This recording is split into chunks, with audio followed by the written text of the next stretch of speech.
So gentlemen, in the first guide we covered what to eat, but in this guide we are going to cover something that is just as important: how to eat. How to eat for elite physical and mental performance, how to lose weight, how to gain weight, how to gain muscle and lose fat at the same time. And we also delve into topics such as endocrine health, oral health, and also supplements. We are covering the entire system here. Now, make no mistake, if you invest less than 3 hours of your valuable time into watching parts 1 and parts 2 of this podcast, you will know more about nutrition than 99% of the populace. And if you watch it on 2 times speed, that is literally 1.5 hours of your time maximum.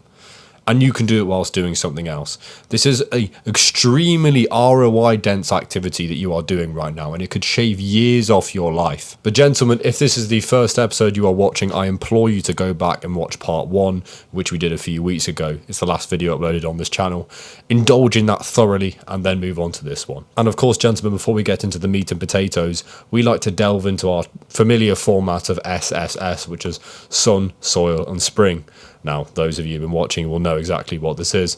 As it pertains to sun, which essentially is purpose, direction, and the masculine prerogative, if you will. To be quite frank, as you see, it's been quite a while since I've uploaded my last episode. I've had a bit of a discipline slip up, got to be honest with you boys. But I think, you don't just gain wisdom by everything going well in life. I think everyone knows like the kind of adversity, the jagged times in your life, the ragged times in your life. That's kind of where you gain the wisdom from. And although this was kind of like a micro example of this, it still proved true. Now, although, yes, I haven't been getting work done when I should. I've been slacking. I've been going into these dopamine spirals, these kind of self-destructive spirals. In doing so, it kind of educates me on my own psyche and, the undercurrent behind these essentially this phenomena that's occurring, these kind of like self-destructive loops and spiraling, and why I can't work the way I want to. And it's all education, and it's all educating myself about myself essentially. And I learn more about my mental proclivities and so on. So yeah, boys, sorry I've been letting you down recently, but I aim to get 2 podcasts out in quick succession to try and ameliorate that.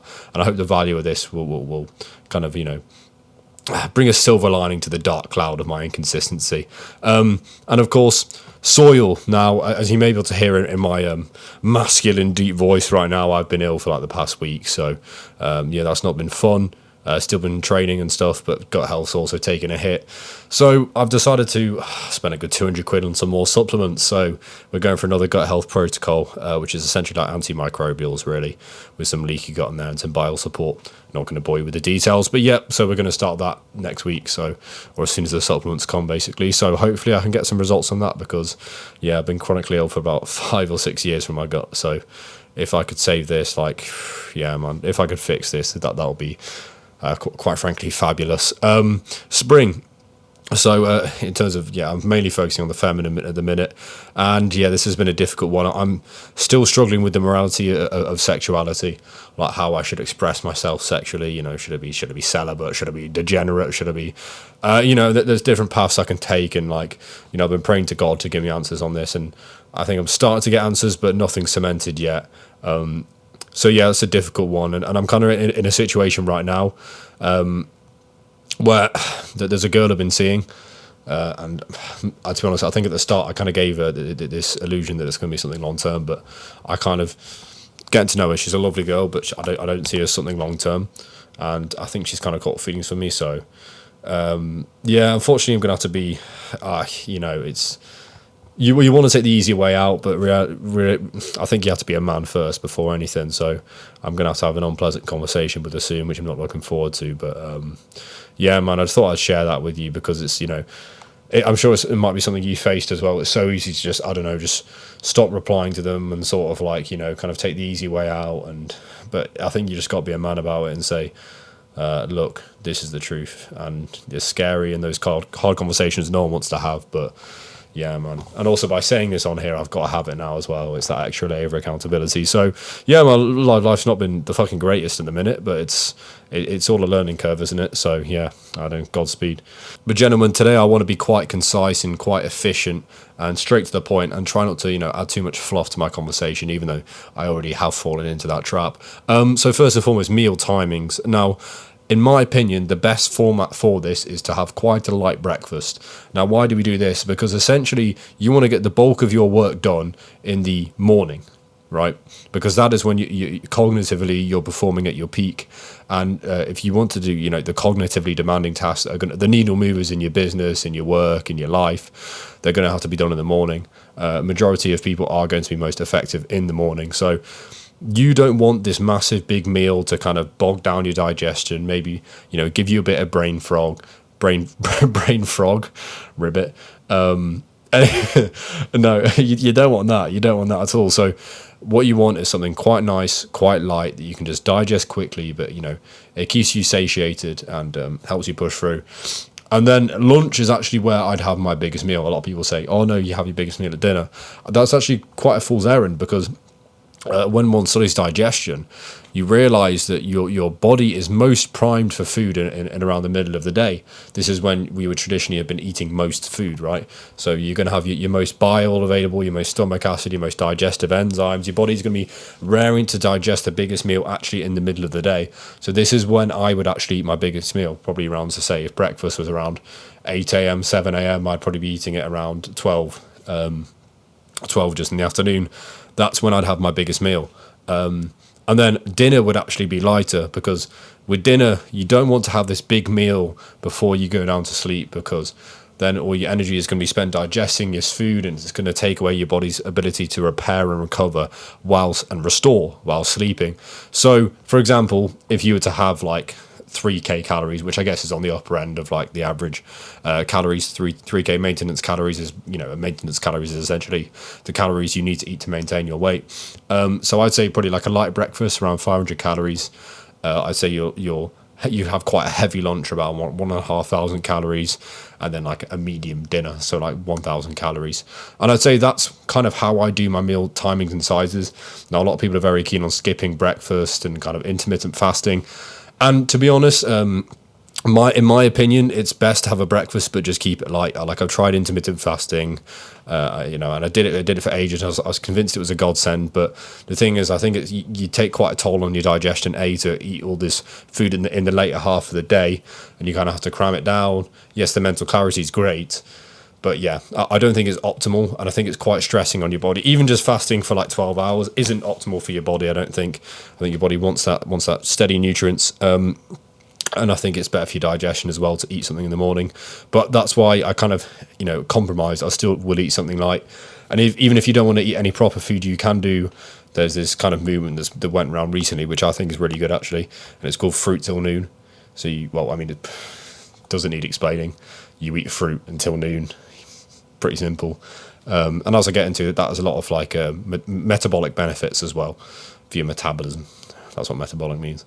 So that's kind of one little, if you did want to fast in the morning, I'd say instead do a sort of fortified fast, if you will, where you eat fruits instead, because you're still going to have a lot of the benefits of fasting without the heaviness of eating a proper meal. And when one eats for productivity and mental output, like I said, this is probably best at the start of the day when you're psychologically, mentally primed to attack the work and get it done to the best of your ability. You want something nice and light, something that is energizing, but it's not too high in fat. It's nothing too heavy. It's just in and out your system, digest very quickly, and you can just get on with your work. So for example, in the S tier, what I'd put are, fruits, as aforementioned. I think honey, ideally raw and locally sourced. I put sugar as well. I'm actually a bit of a fan of sugar. I know a lot of people don't like it, but I think it's a great little food, to be honest. And coffee as well. That's what I kind of put as my like S tier foods for, mental performance in the morning. I think they're fantastic. They're nice and easy, very quickly to digest, very quick digesting, and they give you that sustenance and that little boost you need in the morning to essentially just bang out some work.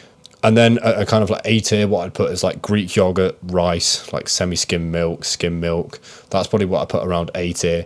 And then I put your kind of eggs and oats as like a B tier. That like they're still solid, but you know they're not optimal, so to speak.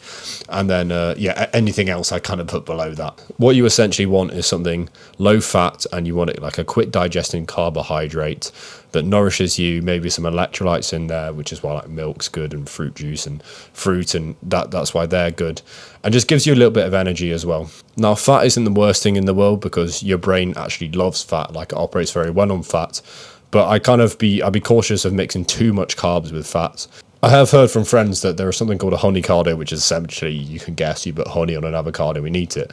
That is an elite tier breakfast for productivity. So you can try that out. Again, obviously, everything I said here is a bit of a guideline. If you feel fucking fantastic on eggs and oats, fucking eat them, you know what I mean? But generally, I would avoid things like, you know, your heavy foods, your big fatty red meats. Like steak and eggs isn't a good breakfast. I'm not being funny, it's not a very good breakfast. But yeah, again, experiment, but that's kind of how I do my tier list for eating productivity and mental output. So now we move on to eating for physical output. Now, a lot of guys will gas out in the gym or, you know, stop short in a set. And I think it's because of like willpower or cardiovascular output. But what it actually is them just not fueling their bodies right for training. And this is a mistake, like you don't just see the average gym goer go, like you see professional athletes fucking this up. And it's quite simple once you know the secrets, but it's very easy to mess up if you don't know the secrets. So what I do is say in around 0 to 30 minutes before training, the only things you're going to eat are your high glycemic carbs. So it's kind of similar to what I was saying for breakfast. You know, you want something light. So, you know, sugar, fruit juice, honey, and electrolytes also, they're fantastic. And that's essentially all you want to be eating, because you want something that's going to be in and out of your digestive system like that. You don't want to be bogged down digesting food whilst working out, because fundamentally you want the blood to be circulating around your muscles and proliferating your muscles, giving you strength there. But if you have this big meal in your gut is a very digestion is a very energetically intensive activity. A lot of that blood from your muscles is going to be drawn from your muscles to your stomach to assist in digestion, and your digestion is going to be impaired and your performance is going to be impaired. So you don't want to be digesting any food here, but you do need fuel, right? You need glycogen to form ATP, and then ATP is as energy for your muscles, right? So in order to do that, that is why you just eat essentially the things which are closest to glycogen, which is fast digesting carbohydrates, which digest in the upper part of the small intestine, and you absorb them very quickly, and there's no big breakdown process, there's no massive bile release, there's none of that. There's just quick digestion, and it just goes straight shuttled to your muscles, and you have energy readily available for your workout. And also electrolytes are great, because not only will you likely lose a lot of electrolytes while sweating and working out if you're doing it properly, but also they give you a fucking great pump, mate. They give you a fantastic pump. So don't take my word for it, mate. Honestly, give it a go. They make your pump elite. So, you know, there's not just health benefits here. There's, you know, fucking narcissistic benefits there as well. But yeah, if you're around a half an hour to 2 hours out from training, from then, yeah, I'd say you can add in a little bit of protein, but still keep it lean. So like, you know, a chicken and rice would be fine here. You know, perhaps white potatoes, or perhaps white potatoes and chicken, or very lean beef mince. Some of that is going to be okay in that sort of time period. But I'd still keep, you know, fat and fiber to a minimum, because again, we don't want something that's going to be very slow digesting, that's going to bog us down. And fat and fiber are two things that slow digestion down a lot. Now, if you're on a recovery day, fantastic, or post-training, fantastic. But pre-training, that is the last thing you want to put in your body. But if it's 2 hours or more before training, you can eat fiber and fat, say, I don't know, like sweet potatoes and high-fat beef mince. That's going to be absolutely fine and delicious, but it just has to be at least 2 hours before training, so it gives yourself sufficient time to actually digest the meal, and you're not trying to do two things at once. You're trying to rest and digest, but also fight and flight at the same time, and your nervous systems kind of can't decide, so both get impaired. And also a little optional extra is something you can do is cool, is, you know, I guess the cool kids would call it intra-workout. All it essentially is more of that fast digesting carbohydrates midway through a workout, just to give you your glycogen stores a little top up mid-workout, and also I'd add some electrolytes in there.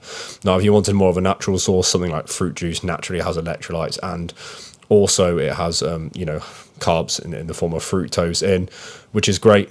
That's quickly digesting, like you see Eddie Hall with his cranberry juice. That's kind of one of the reasons for that. And also like something I do, on like a longer session, say I've got a Muay Thai, then Jiu-Jitsu after that, it's quite a long demanding session. I always bring a little water bottle, filtered water, of course, come on, with electrolytes and sugar in. It gets my carbs, it gets my electrolytes. So the electrolytes also, replenish what I've sweated out as well. And just give that a little top up, and it just helps me perform. And you can't go wrong with it, but it's not necessary. And then, of course, post-session, getting what you want. You can get in your fiber, you can get your fat in there. And there's no, like, of course, there's no anabolic window. There's no, like, time limit. Oh, I've got, I'm sure we're all doing that, like, when we were, like, 16, like, sprinting to the shops with, like, a timer, like, I've got to get my 30 grams of protein in, like, fucking, like, fighting someone over a bar of cheese or something. Bar of cheese, that's a new invention. But, yeah, there's no time limit. Just afterwards, get a good feed in, and you'll be all right, mate. Now, also, this is like a little specialty option, is you can do something called carb loading.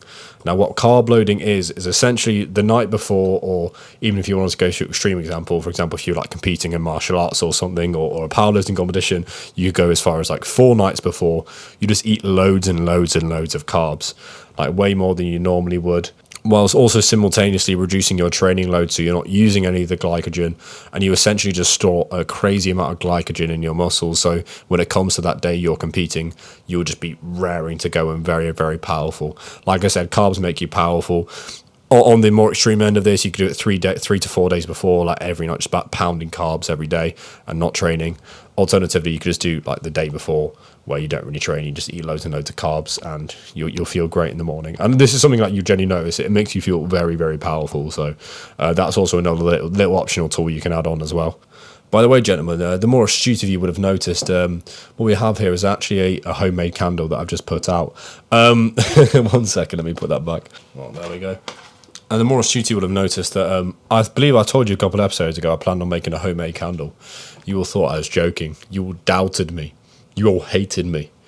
I saw you. No one was commenting anything, but like you all knew. You all thought I couldn't do it, and I did it. This right here is a homemade beef fat candle. I actually saved this from my beef mince during my meal prep, and look how glorious she is. Even put some eucalyptus essential oil in there, mate. She's beautiful. She's beautiful. But yeah, I'm very proud. Anyway, let's talk about the best diet approach. Now, of course, this is curtailed more to the aesthetic side of things, because most people, let's face it, look a certain way and they want to look a different way. It's just the truth. So if you're more of like a skinny lean sort of build, so you haven't got much muscle, but you're also quite lean, the best approach for you, I'd say, is to bulk. If you're more skinny fat, so you don't have any muscle, but you've also got like quite a bit of fat, I'd say main gaining is the best approach for you. If you're just fat straight up, well, you need to cut, mate. You need to cut. If you're fat but muscular, I say you can cut, but you can also main gain. You'd have to be quite patient, though. And then if you're lean with muscle, I'd recommend main gaining. So, gentlemen, I've listed all the body types and all the prescriptions in accordance with those body types. If you're kind of in the middle of the two, you can just kind of pick between. And I'll just basically go through all those. So weight loss, cutting, weight gain, bulking, and main gaining, which is like body recomp. I'll just go through all 3 of those quickly and how to do all 3, because I have done all 3. And I've also fucked up all 3 many times, which is why I know how to do them, because, you got to learn the hard way. So first and foremost, weight loss. Now, in my opinion, one of the most important parts of weight loss isn't the discipline about diet. It isn't this discipline about going to the gym. It's actually just the discipline of not pushing too far too soon. I've done it time and time again, and I see it time and time again.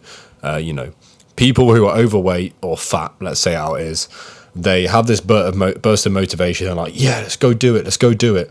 So they'll have like a 2-day stint of eating a drastically reduced calorie intake, and they make maybe like, an inch of progress, and then they cave in because they've set such unrealistic expectations for themselves, and they push themselves way too far, and then they end up going backwards and binging and giving up and hating themselves.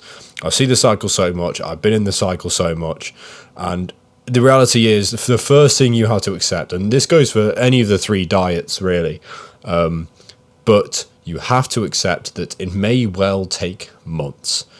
Scratch that. It may well even take years.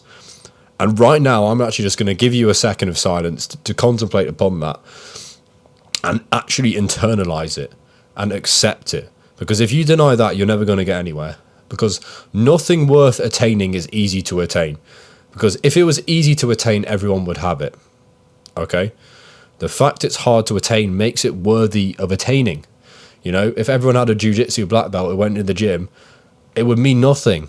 But because it takes, you know, decades of practice, then, you know, when you see someone with a jiu-jitsu black belt, you're like, fucking hell, this guy's a beast.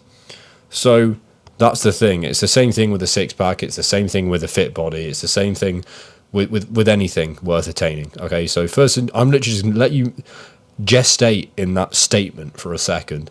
It may take years.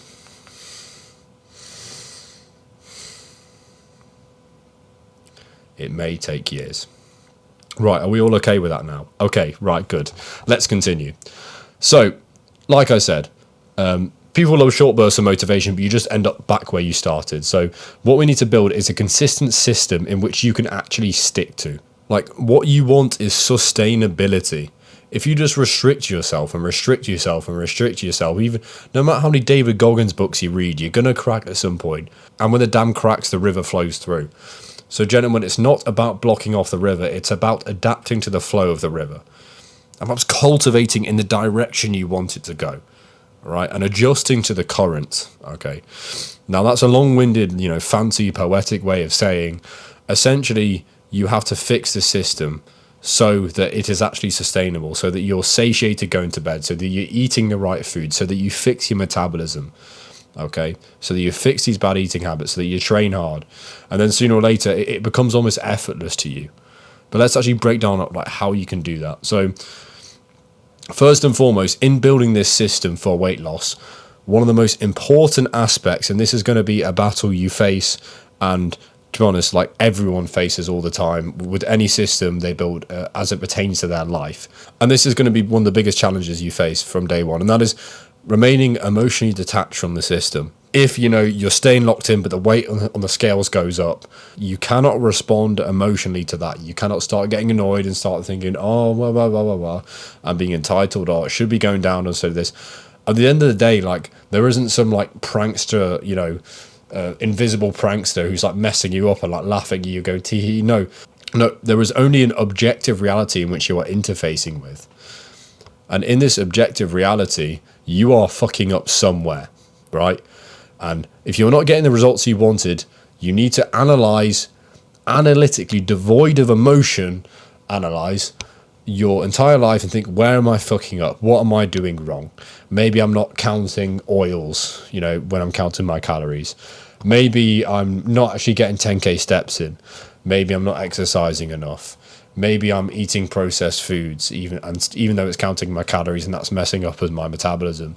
You have to scrupulously analyze yourself, but importantly, devoid of emotion. But yeah, essentially what you want is a baseline which you can stick to. That is the goal here. A baseline which you can stick to, which has the output you desire. Now, I'm going to say something that's extremely controversial, and you're never really going to hear from any weight loss guru or anything. And it sounds very paradoxical, so stick with me. What you want to do is keep your calories as high as possible. I know that sounds crazy, but you want the most calories you possibly can eat so that you just lose weight.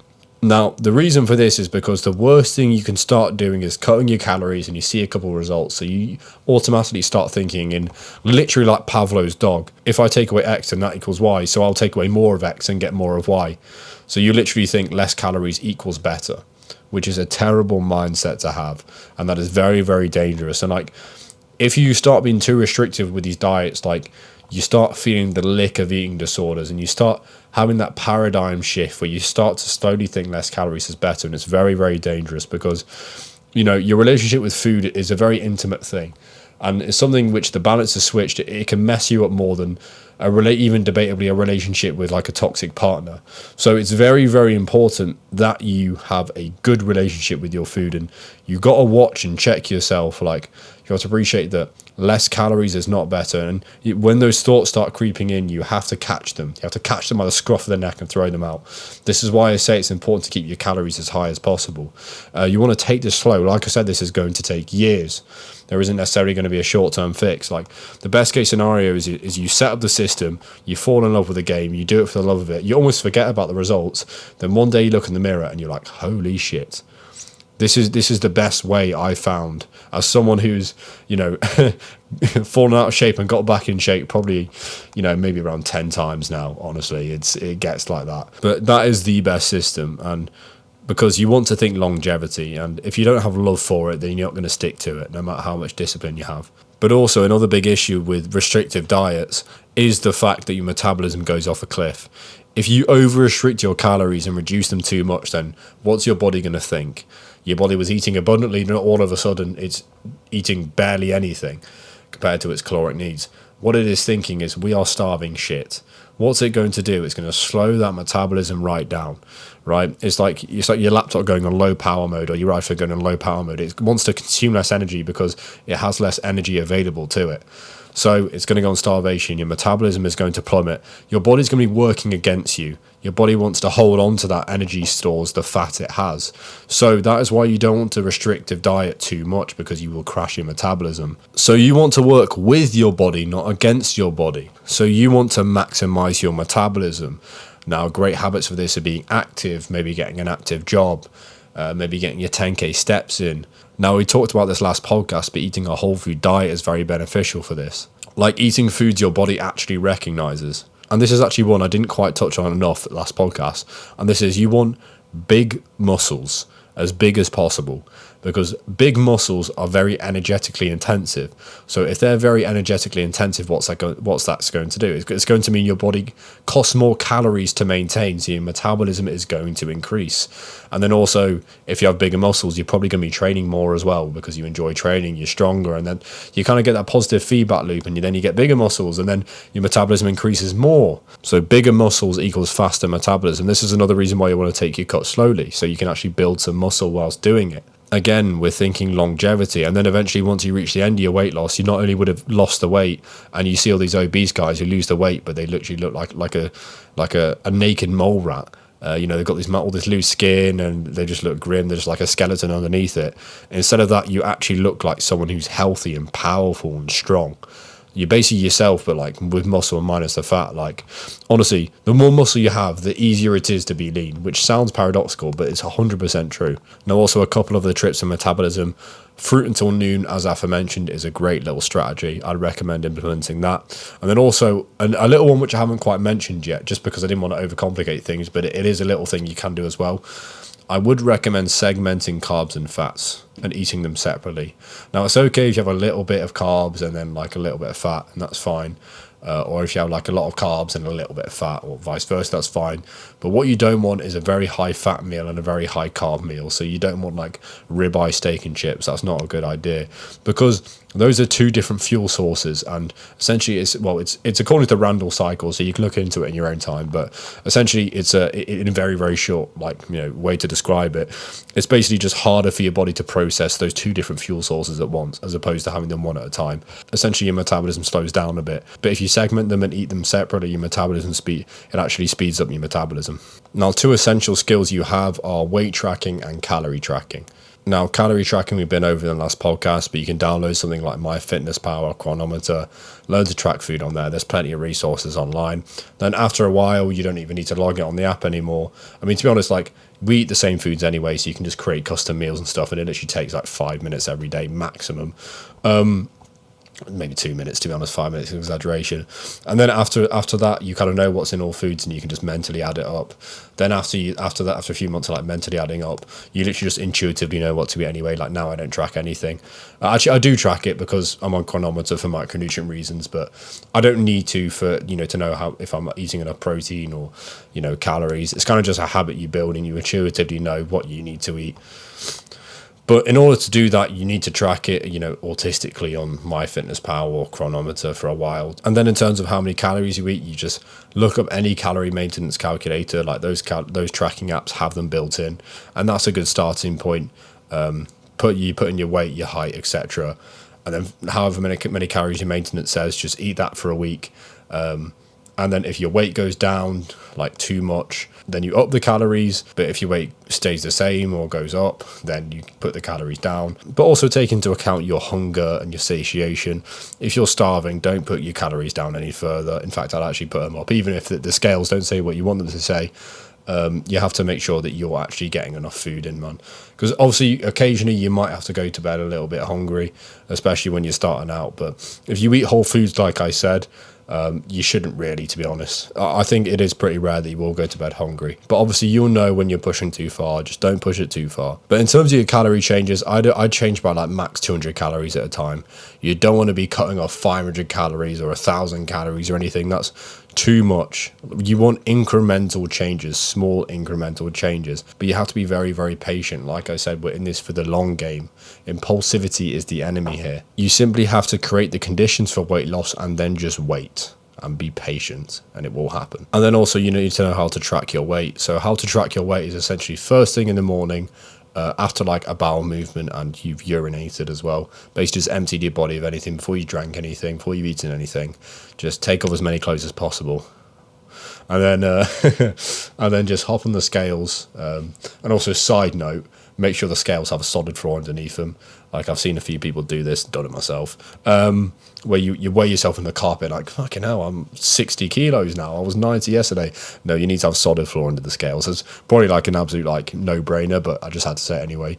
So yeah, you just do that and then track it every single day, like complete morning weight. But that's the most reproducible of weight, because there's no point if I track my morning weight one day, then the next day I eat like 2,000 calorie meal, then track myself. Obviously I'm going to be a lot heavier, and that's going to be a lot more difficult to compare. Now if you want something physical, I'd say just have a calendar, and then you can kind of put in every day your weight, or you can have an Excel spreadsheet, whatever works for you. But just try not to obsess over it. Like there's so many factors that go into body weight. Like you might have more feces or urine, or you might still have some food in your stomach, or you might be retaining more water. Like the scales could have gone up even like a kilo, but you might have lost fat, but you're just retaining some water, or you've got some feces. Like I said, this is why you have to be emotionally devoid and emotionally detached in this thing. Just almost be robotic with it. Just get the system on lock. Like I think best case scenario is you literally like weigh yourself in the morning, and you don't even like you almost just like don't even take note of this number. Like you see the number, no thought in your head, write it down, no thought in your head, walk off, no thought in your head. Like you don't care. And then maybe like every Sunday you can kind of look and actually like maybe actually apply some like thought to it, and you kind of think, oh, okay, this week we've kind of fluctuate a bit, but the general trend is down. Okay, continue, we'll keep on doing what we do.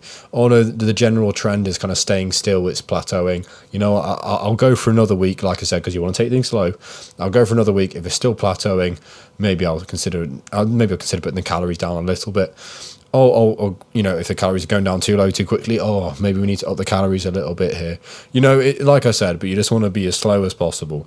And it's very simple. Eat amount of calories for X amount of time, like at least 2 weeks. Track your weight, see how your weight's responding. Are you losing weight? Great. If so, is it like the right amount of weight? And like I said, then you just play it by ear. You just essentially input, output, adjust. It's like a feedback loop. It's very simple. So your input is the amount of calories. Okay, how does that impact my weight? That impacts my weight in the way I want to. Okay, so we'll just stick the way it is. Oh, that impacts my weight in the way I don't want it to. Okay, we'll adjust the calories. Simple. It's very, very simple. Don't overcomplicate it. Don't overly emotionally invest into it. It's very simple. But as aforementioned, because muscle turns you into a metabolic furnace, it's very important that we get protein.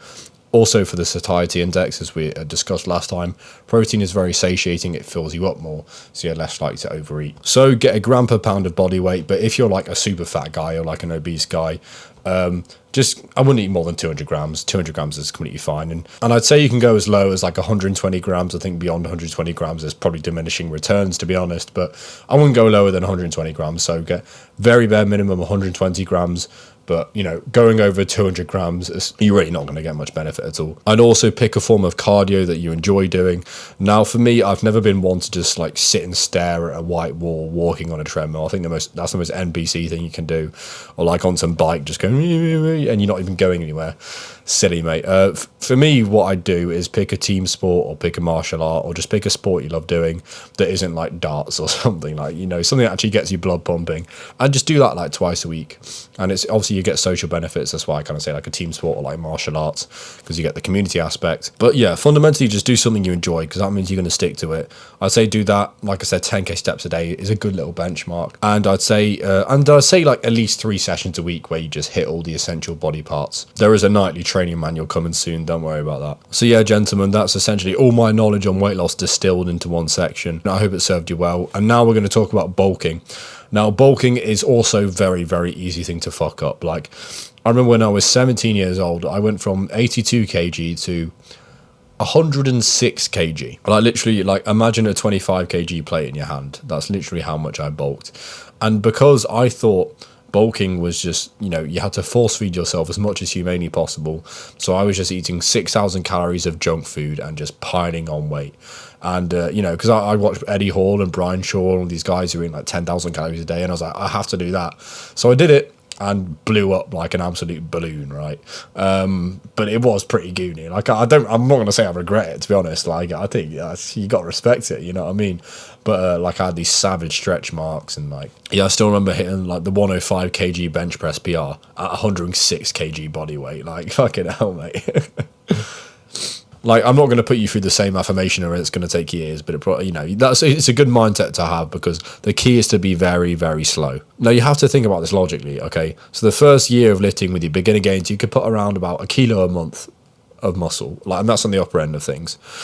So you'd only be putting on more weight than that, right? Okay, and that translates to around like 200 to 300 grams a week. And then in year 1 to 3, it's around 0.5 kilo a month. And then when you're moving on to like years 1 to 3, it's around half a kilo a month, which translates to just over 100 grams per week. And in the years beyond that, it's literally like 0.25 kilo a month, which translates to well under 100 grams per week. Now, these are all ballpark, and of course, if you take some time off the gym, then when you get back into the gym, you're going to get some more newbie gains sort of thing. But my point here was to show that you should not be gaining much more weight than that. Like, if you can only possibly gain, you know, less than 100 grams of muscle per week, and you're gaining half a kilo a week, what do you think you're putting on, mate? Are you fucked ton of fat? So, as I mentioned, you know, if your first year of training, you're talking 200 to 300 grams a week, and then, you know, year 1 to 3, you're probably talking around 100 to 200 grams a week, and then year 3 plus, you're talking literally like 100 grams a week at max. Ideally a bit less than that. And also, like, when I say you're putting on fat isn't an entirely bad thing. Like, fat makes you very, very powerful. It makes you stronger. It makes you more robust. Now, it does come at the sacrifice of speed and athleticism and cardiovascular output, but it does come with its strengths. And another thing, yeah, like someone who's been at 68 kilo and someone who's also been 106 kilo, like, I can tell you, one of the big things is insulation, mate. Fucking hell. You're toasty in winter, mate. No problem. No problemo. But then when you go on a cut, you're like, like, you're shivering, mate. Honestly, there's no one talks about that, but like, it's insulation, mate. You know what I mean? If heating costs a lot of money, mate, get the dirty bolt going. No, I'm joking. Don't do that. But it's just, you know, there is positives and negatives. Obviously, everyone just thinks in a world where, you know, most people are obese, everyone just thinks fat equals bad, but that's not necessarily true, right? It does make you very, very powerful if you just have a bit of fat. But anything north of like 18%, like, you're fat, mate. Come on, that's too far.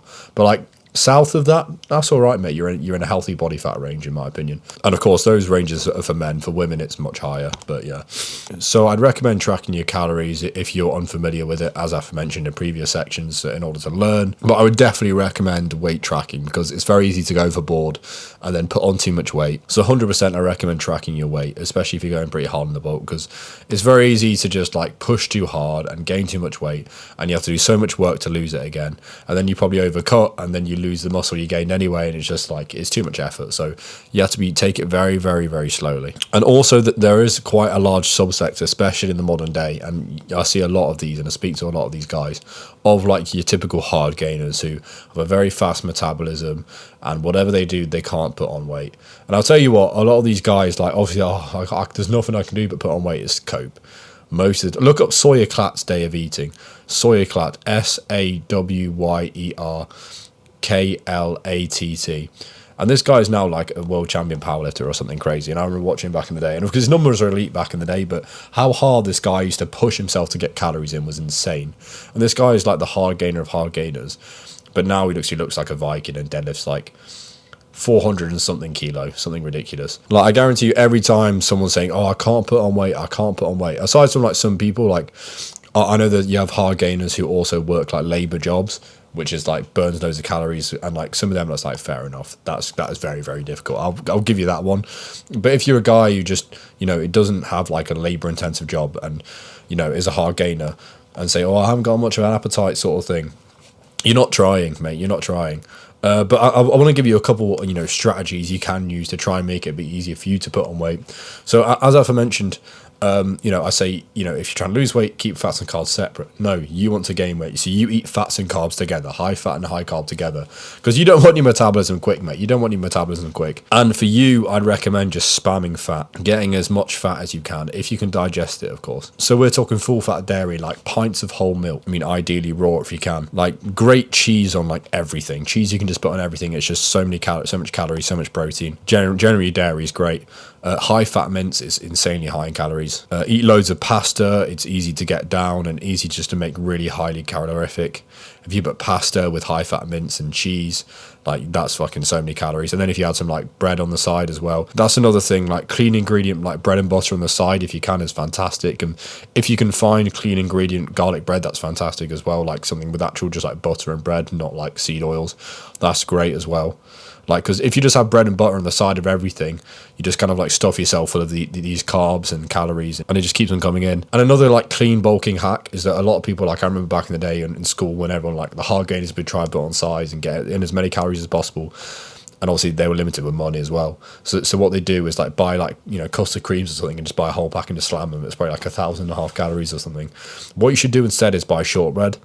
Because make sure it's all butter shortbread. Like Aldi does all butter shortbread. It's not even £1 for a packet.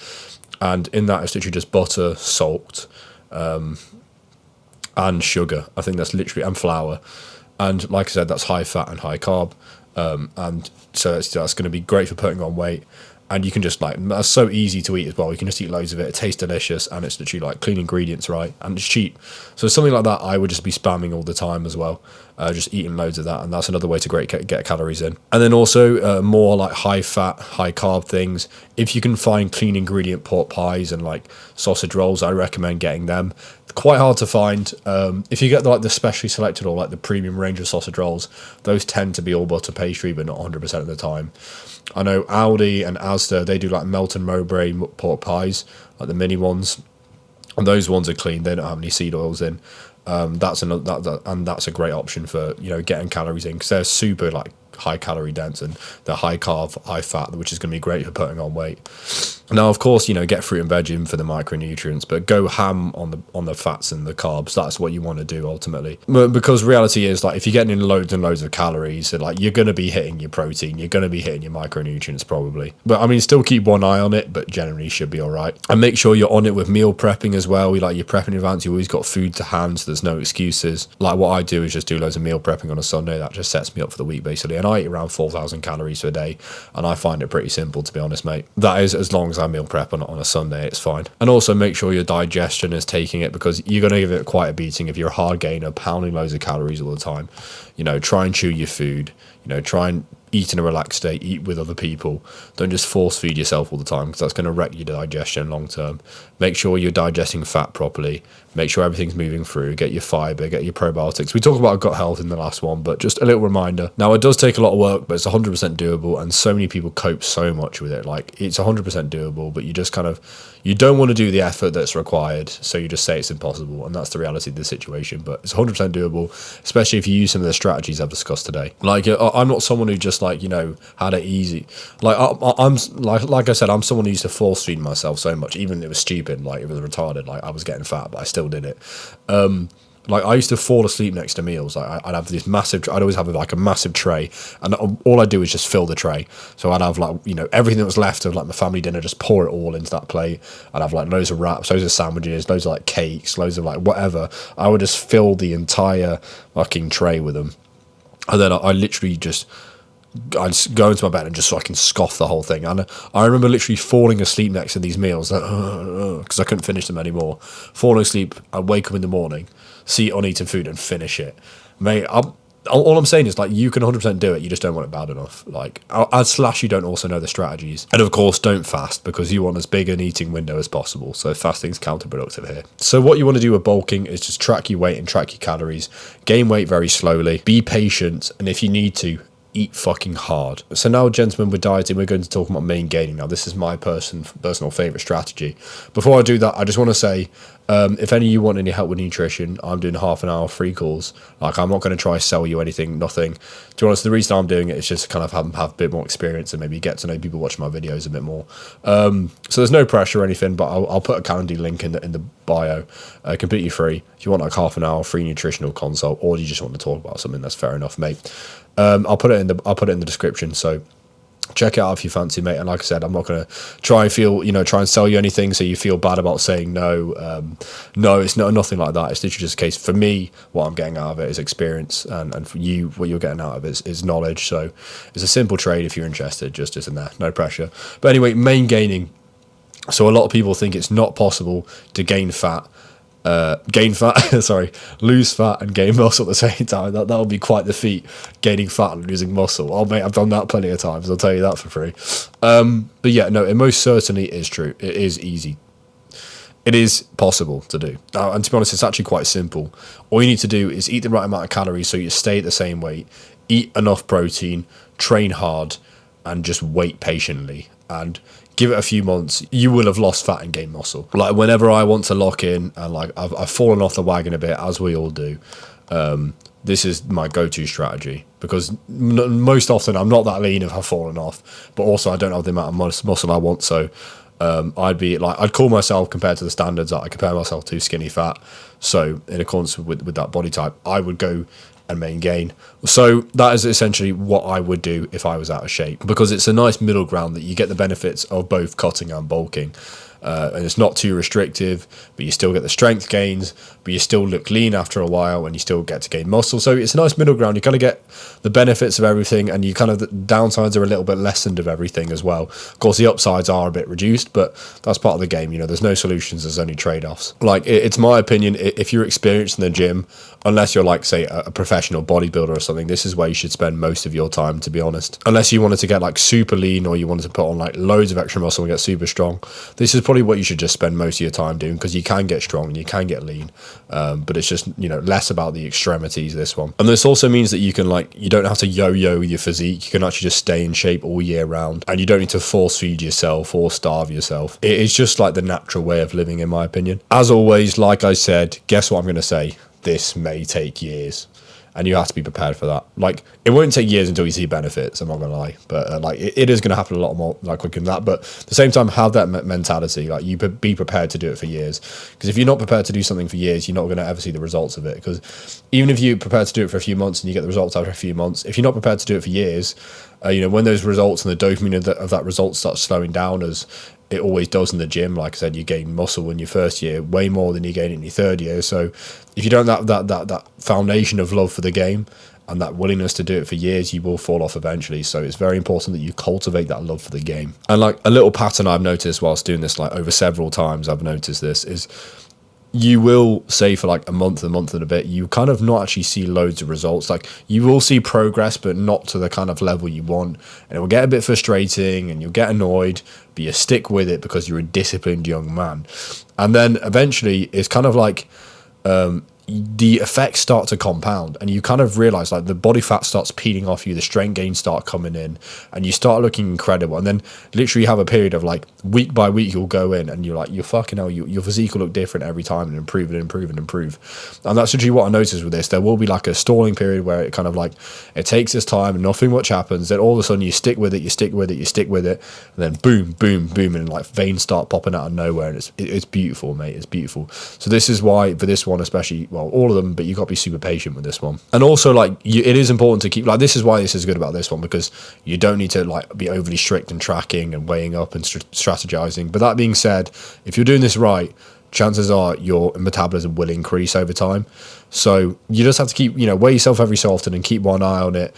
And you might have to like adjust how much you're eating in response to that. But you don't have to be as precise, or attentive. But, if you're doing this right, your metabolism will increase in accordance with your essentially the progress you're making and the muscle you're gaining. So, but this is one thing. All dieting is balancing on a tightrope. Like, you don't want to go too far in either direction. It's about maintaining that poise of balance in the middle. And then, like with balancing, You just want to make loads of micro adjustments just to make sure you're on the right track and you're maintaining that nice balanced position. Because if you start making drastic changes and you sway from one way to the other and you start under eating, or you sway to the other and you start force feeding and you start swaying back and forth, and all of a sudden, guess what? You fall off the rope. But diet in its most efficient and effective and sustainable format is about that balance in the middle, where you make very small changes and you micro adjust, or maybe reduce 50 calories there, wait 2 weeks, increase 50 calories there. And it's very simple like that when you talk about it, but it's very, you're going to have these emotions that want you to lurch this way, then lurch that way and be impulsive, but it's about discipline. And discipline, not necessarily what you put in your mouth, but essentially with sticking to the system in which you have created. My friends, consistency is the name of the game. So gentlemen, I wanted to talk a little bit about supplements. Now, of course, your diet is the foundation, but what I would recommend doing is, if you track on Chronometer, which I would recommend over MyFitnessPal, to be honest, it does track all your micronutrients. And say once you've built up quite the data set, what you can kind of do is go into there and you can kind of look and you can delve into like the nutrition panel, and you can kind of see where am I missing and what's showing up time and time again that I'm not getting. Then what you can do is you can kind of think, I'm not hitting my magnesium. ChatGPT, what has magnesium in? And then from there, if you can have foods and add that in and start hitting your magnesium, great. But if you can't, for example, magnesium, the reason I picked that is because it's quite difficult to get.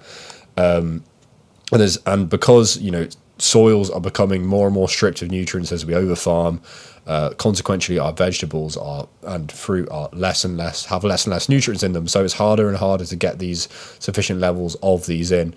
So like I said, magnesium, you're probably going to struggle to get magnesium in, I'm not going to lie. So something like that, if you can't get it in dietarily, even like if you try making the change, because no one wants to eat like 3 kilograms of spinach every day, do they?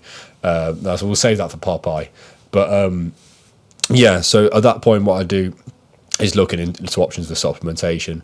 Like, for example, something I've implemented recently is like, I inputted my data on Chronometer, analysed it.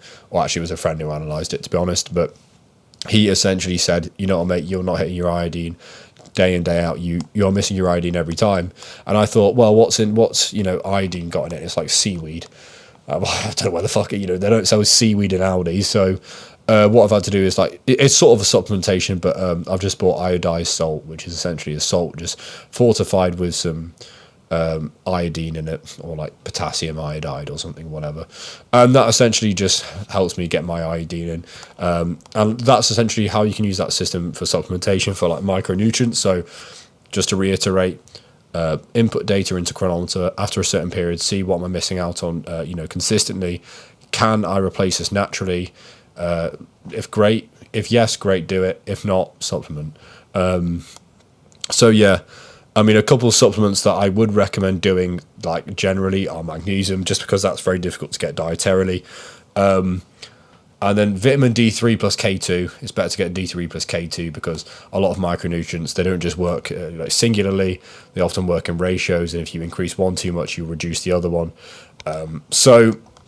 Therefore, that's why D3 and K2 is good, because they're kind of like symbiotic in that manner.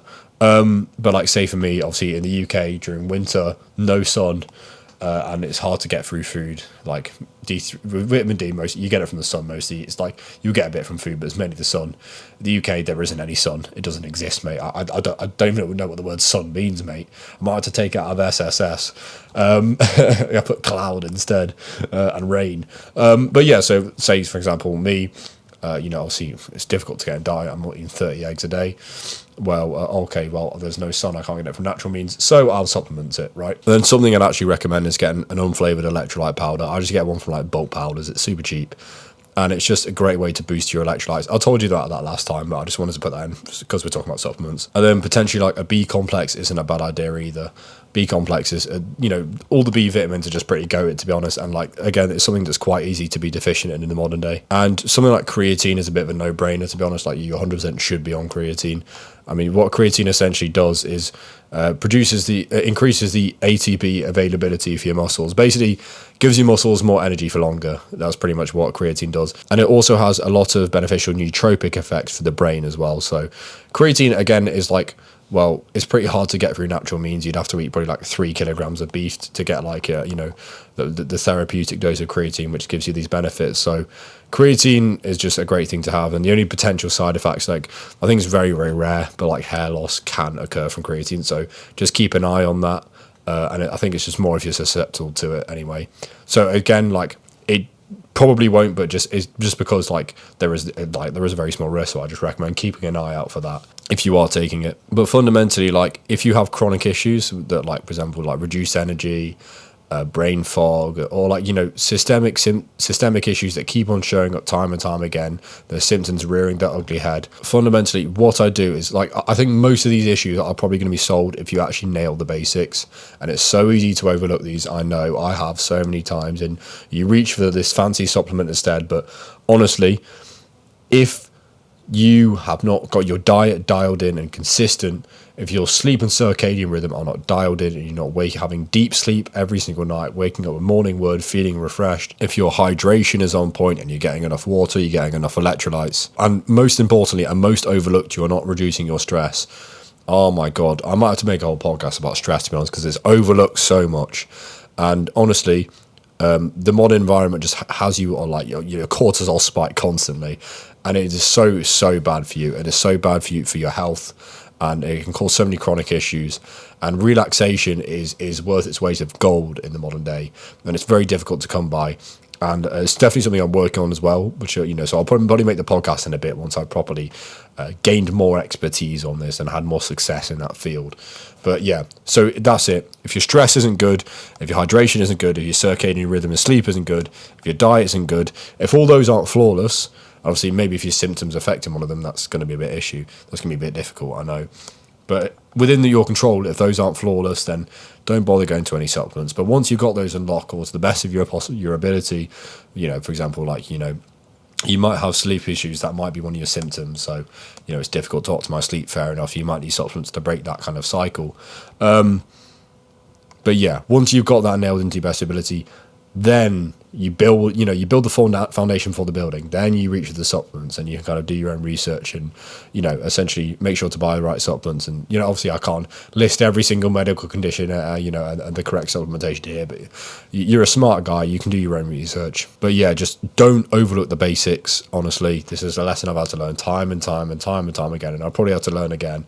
But yeah, the basics are the most important thing. Focus on them first. They will get you the most tangible results. And also very, very important is kitchenware. Now, this is a big mistake I see a lot of people making, and it irritates me to my core when I see it. So when it comes to kitchenware, avoid mixing plastic and food, especially plastic and food in heat. That is like the worst thing. Never do that. So instead, for food storage, you want to use glass containers. And glass containers are so good because they're oven proof. You can literally just put them in the air fryer. So you meal prep with glass containers. You can put it straight in the air fryer, and it tastes way better than the microwave. And you just heat that up, and it's fantastic. And also, speaking of the air fryer, you can use obviously your glass container, but because like 99% of air fryers are non-stick, I'd recommend also using a silicone insert. You see them everywhere these days, and it makes them way easier to clean as well. You just put the silicone insert in the air fryer, then whatever you want to air fry it in, that's fine. Plastic you don't want to use in the kitchen. Try and avoid using it at all, to be honest. And especially with heat, is terrible, but silicone's actually okay. Silicon is a more natural substance, and it doesn't have any of the endocrine disrupting effects or the carcinogenic effects. It doesn't break down into microplastics like plastic does. It just stays solid in its structure. So silicon's actually safe, and it's heat resistant, and it's not going to give you any issues to use, which is fucking fantastic, because if I couldn't use my Darth Vader spatula, I'd be fucking devastated. And when you're using your frying pans, what you want to do is try and avoid non-stick. Non-stick has these forever chemicals, these PFAs that will leach into your food, and it's not something you want. So instead, as your primary pan, you should use stainless steel pans. These take a little bit of getting used to just to use, but once you get used to them, it's fine, and they cook so much better than regular food. Like, just do your own research on stainless steel pan, how to cook with it. It's not hard at all. You basically just have to heat it up and wait for a bit, and then test it to make sure it's hot enough, and then it's basically non-stick. But yeah, stainless steel pans are so good, and you get such a good sear on food. They're fantastic. And then you can also use cast iron.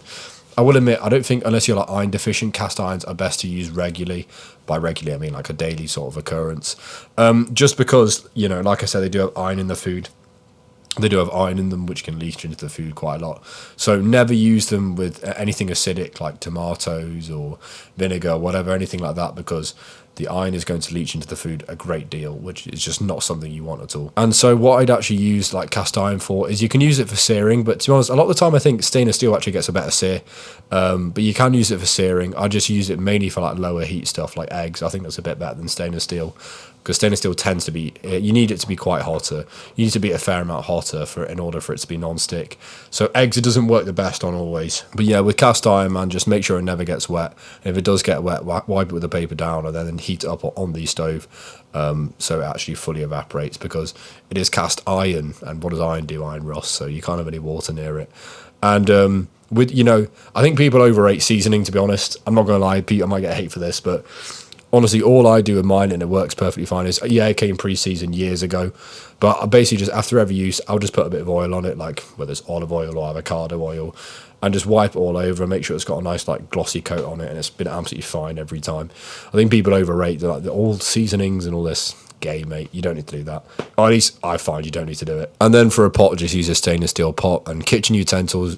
Just use wood, stainless steel, or silicone, like Darth Vader spatula. And then you can drink out of stainless steel, glass, or ceramic, just not plastic. And again, like obviously, if you do use plastic now and again, it's okay. It's not going to kill you. Like the issue is chronic exposure, and like I said, it's best if you cook your food. And you're going to be cooking in plastic every day, then there's going to give you issues. If you brush past a plastic carry bag once, you're not going to fucking grow man tits. But it is a case of like chronic exposure. The dose is the poison, but if you have the dose every single day, it's going to be poisonous. Chronic exposure here is the enemy, not intermittent. So basically, to do like the 30 IQ version, which is probably more appropriate for me, to be honest, is non-stick, bad. Plastic, bad. Silicone, good. Stainless steel, good. Glass, good. Iron, good. Wood, if I've said it, I can't remember if I have, good. So yeah, and also chopping boards, don't use plastic, use glass or wood. But yeah, that's basically the breakdown on kitchen utensils. And also how to look after your endocrine health. This one's pretty simple. To make sure your endocrine health is optimally functioning, what I'd recommend doing is getting enough calories first and foremost. If you're depriving yourself, you're giving your body less resources to work with. And also I'd recommend getting enough healthy fats. By healthy fats, we mean saturated and monounsaturated fats, olive oil, ghee, butter, tallow, animal fat, this sorts of thing, avocado oil, coconut oil. These are all great because essentially sex steroid hormones, which is your testosterone, your dihydrotestosterone, they are made from cholesterol. So you need that saturated fat, right, that building block for testosterone. And also you need enough carbs because your thyroid loves carbs, mate. So make sure you get enough carbs within you. Make sure you get enough high quality protein. And in terms of specific nutrients, what you want to look at is zinc, magnesium, iodine, selenium, and vitamin D. Just make sure all those are good. And also a couple specialty foods. Raw carrots are very, very good because what they do is you eat them, and essentially what they do is bind to excess estrogen in your gut, and also they bind to endotoxin as well, which has a lot of inflammatory health effects. It binds to estrogen and takes it out of your body, which is very, very good for you, and it's good for your testosterone because testosterone and estrogen essentially work in ratios.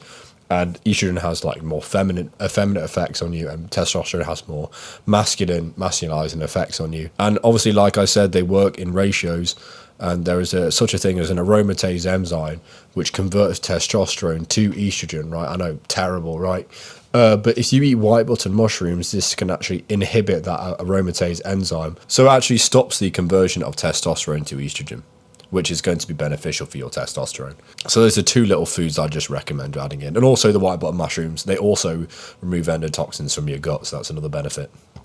And it's quite funny because, until I think I was about 20, 21, I actually hated mushrooms. Like, I despised them. I've never eaten them. Like, I used to pretend to eat and put them in my mouth and then put them in my hand and go and flush them down the toilet. And then all it took was me finding out that they increase your testosterone, and all of a sudden now I was fucking putting them in every single meal, mate. So yeah, there you go, mate. And of course, for optimal endocrine health, as all systems are linked, look after your gut. So also I wanted to touch upon the oral health, because obviously I talk about eating a lot of sugar and stuff. A lot of people are going to be like, oh, worried about how do you look after your teeth. So All I do is as soon as you wake up, brush your teeth, not after breakfast, as soon as you wake up, because that's when your oral microbiome's been crazy. You need to wash out all that bacteria. So brush it as soon as you wake up. Use fluoride-free toothpaste because we don't want to calcify our pineal gland, and it's been proven to reduce IQ in children, and yada, yada, yada. Don't care. I can list studies. At the end of the day, mate, stop it, and your dreams will increase. Like, a lot of people do notice that. And you can take fluoride if you want, mate, but you are inhibiting your third eye, is all I'll say about that, and I'm not going to elaborate. So, yeah. Then throughout the day, if your mouth ever feels a bit grim or you just eat like a high sugar meal and you're like, oh, no, then I'd choose some xylitol gum. Xylitol gum is essentially, xylitol is a sweetener that has antimicrobial properties, and it's essentially, it's good for your oral health. Just make sure it hasn't got any like other sweeteners in or anything. There's xylitol only gums you can get out there. And just chew that throughout the day on an as-needed basis. And then at night, I recommend brushing again and flossing. You can use like a water floss; it's a bit easier. And with your toothbrush, you want something that's bamboo. You want something that's bamboo and non-abrasive. You feel like the thistles at the end, it should be like quite soft. You don't want it to be super harsh and wiry. That's just going to destroy your gums and enamel as well. Another little something you can do on an as-needs basis is oil pulling. So if you get like a chunky like spoon of coconut oil and put it in your mouth, allow it to melt and just like swish it around for about like 10-15 minutes. That's really good because it's an antimicrobial, so it will help your oral microbiome in your mouth. So gentlemen, the Egyptians said in order to make it to heaven, your heart needs to be as light as a feather. But if your stomach weighs a ton, mate, you're not going anywhere. And that is generally what I call processed food purgatory. So, gentlemen, to conclude this two-part series, I really hope you've gained some valuable wisdom from this and you can improve your health as a consequence of watching these episodes. I wanted to thank you a lot for watching. It's been a pleasure. It's been quite difficult making these, to be honest, but that's kind of my fault. I'm fucking ill at the minute, mate. I'm seeing stuff while I was recording this. It's been like an hour a bit of recording, but yeah, man, that's part of the fun. That's part of the game. So yeah, man, thank you very much for watching. And gentlemen, before we pray, there's only one real saying I can end this series on, and that is, you are what you eat. Very simple. Now, gentlemen, please join me in prayer. As always, at the end of episodes, I like to just say a little prayer, and if you can, just find a nice quiet space and just kind of meditate on the words I'm saying and pray with me if you can. In the name of the Father, and the Son, and the Holy Spirit. Dear Lord, thank you for all you do for us. Thank you, Lord Jesus Christ. Please guide us in honour and strength, integrity, morality, and righteousness. Help us select the right food. Help us digest the food we eat.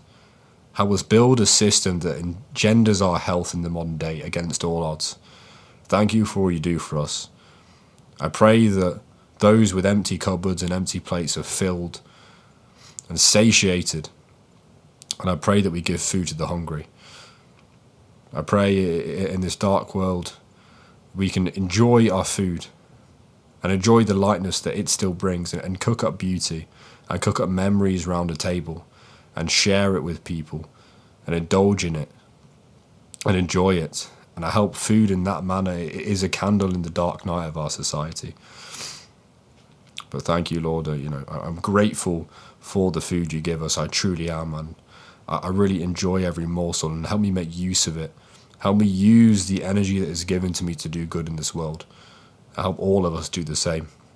And also, I'd like to thank the animals that give their lives on a daily basis, in their thousands and millions and perhaps even billions at this point, their life force that they are unwillingly giving to us. And I pray that we are conscious of the sacrifice they are making for us to sustain us. And I pray that we act accordingly, knowing that there has been sacrifice for us to be sustained. So therefore, we act in righteousness, and we act nobly, and we act in a knightly manner, and we act as you would, Christ. Thank you, Lord. I love you and appreciate you. Thank you so much. Thank you so much. Please guide us all. God bless the Knights of the Round Table. Archangel Michael, defend us in battle and help us stay strong. Thank you for all you do for us, God. Thank you, Lord Jesus Christ. I love you and appreciate you. And thank you for the viewers at home. God bless them and their families and their friends and their missions. Thank you, Lord. Love you and appreciate you. In the name of the Father, and the Son, and the Holy Spirit. Amen. God bless, gentlemen, and keep trying.